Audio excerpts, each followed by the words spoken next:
The Just Lead Advancing Racial Equity Conference, hosted by New Detroit, brought together national and local speakers who provided compelling insights into racial equity and justice. Kari Frazier, Detroit is Different, provides you conversations with some of the phenomenal guests, talking dismantling racism with collaborative solutions. This is Allandra Bulger, the Executive Director of Co.Act Detroit, and I'm at Just Lead 2023.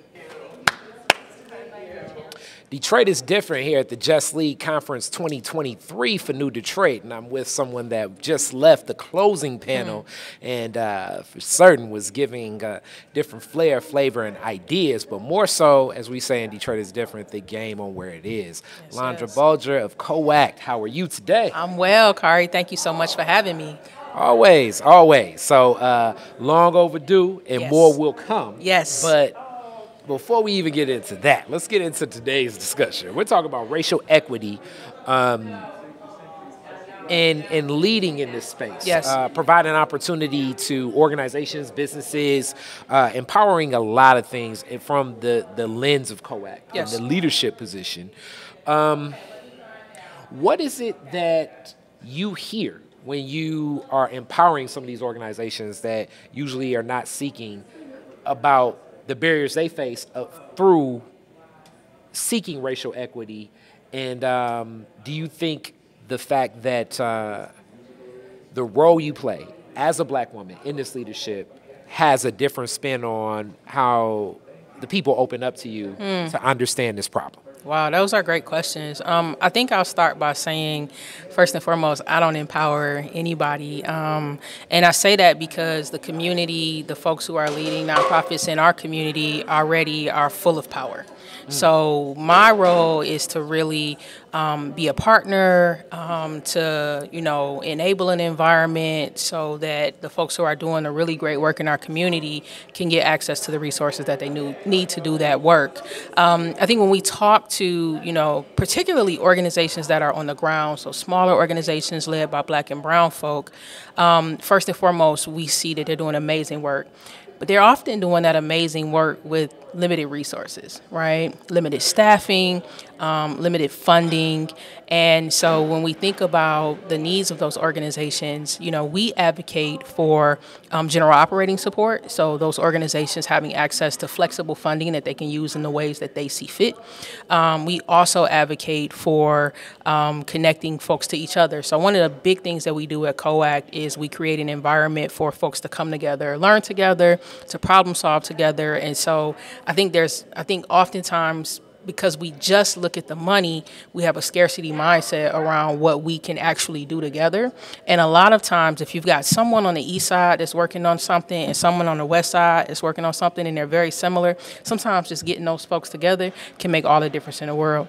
I think in terms of me being in my role, one of the things that I've benefited from tremendously to get to my role and then to stay in my role is mentorship from other black women and black men, but particularly black women. And so, I don't know that me being in the role makes folks open up more, but it certainly has fostered authentic relationship building where I'm now in a space of my career where I'm providing that same level of mentorship, or I am working with other organizations in our community, particularly other intermediary organizations, to make sure that we are ensuring that folks have a seat at the table to share their experiences, their desires, their hopes, and their dreams. That's deep, and definitely, as we say here on Detroit is Different, some good game, good information for New Detroit. So with that naturally just parlays into the next question. As you listen, because that's basically, you say you're a partner in listening. Yes. And you're taking in everything that's said and looking to just foster sometimes the other relationships. Those relationships yourself, where do you seek the resources that you get about making sure that you're making the right steps? You mentioned mentorship for yourself, but what other tools have you found successful as assets in the work you do? Yeah, I mean, your question makes me think about that from a couple of lenses. So I do lead an organization, which means that I am responsible for the fiscal sustainability of that organization, right? So similar to the folks that I'm serving, we also have to, seek funding for our organization. And we're very intentional and deliberate in the way that we do that. Co.Act was launched with initial investment from the Ralph C. Wilson Jr. Foundation. And one of the things that funding provided that many organizations don't have access to is multi-year funding. So we received a 3-year grant that allowed us to be really thoughtful and intentional about how we planned our work out. But that's one funder. And so as we've expanded those philanthropic partnerships, we look for value alignment. We look for organizations that have equity at the center of their work. We look for organizations or funders that are also willing to come and be a partner with us. So, you heard me in the plenary say, cut the check, but also in cutting that check, bring your expertise, bring your resources, bring your strategic thinking to the table so that we can create something beautiful together. In terms of sustaining my own leadership and the resources that I look to, again, certainly peers, mentors. I also invest a lot into my leadership. I work with a coach.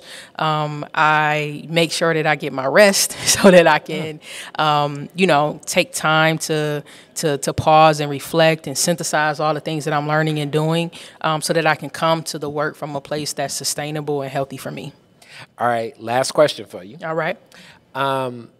Racial equity and in that training and learning and being expressions like this, can you give an example where you've seen it manifest where it's like, wow, it's connecting. I think this group, this organization, this leader, they're getting this concept. Yeah, I think there are two pieces of work that I would lift up.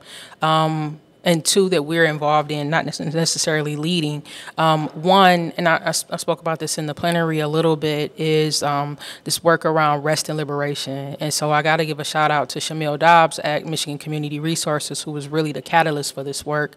But it is taking a holistic look at exactly what you talked about, like organizations that need more resources, looking at it again through that lens of healing, rest, and autonomy, right, and self-determination. And what are the tools to get maybe smaller organizations who are often doing the most important work in our community?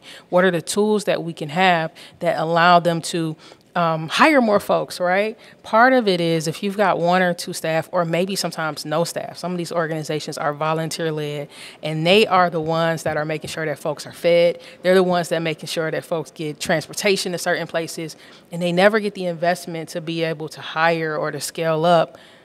They're going to constantly be in a rat race of chasing those funds. They're going to constantly be in a rat race of being exhausted and overworked, right? And so I would point to that report that has a number of recommendations about how the nonprofit sector, but also the philanthropic community, can invest in the tools and tactics that would assist with that. The other piece that I would call out is our own work. So at Co.Act, we serve as a grant maker. That's one of the things that we do, and we intentionally do that through a lens of racial equity and racial justice. And so one of the programs that we did, which was called the Activate Fund, which was all about providing capacity building grants to nonprofits. We did grants up to $50,000 to nonprofits, and we recruited an advisory committee made up of folks in the nonprofit community. We recruited a selection community of residents, and when it was all said and done, we centered BIPOC leaders and organizations in that, and the majority of those grants went to BIPOC-led organizations as well as women-led organizations.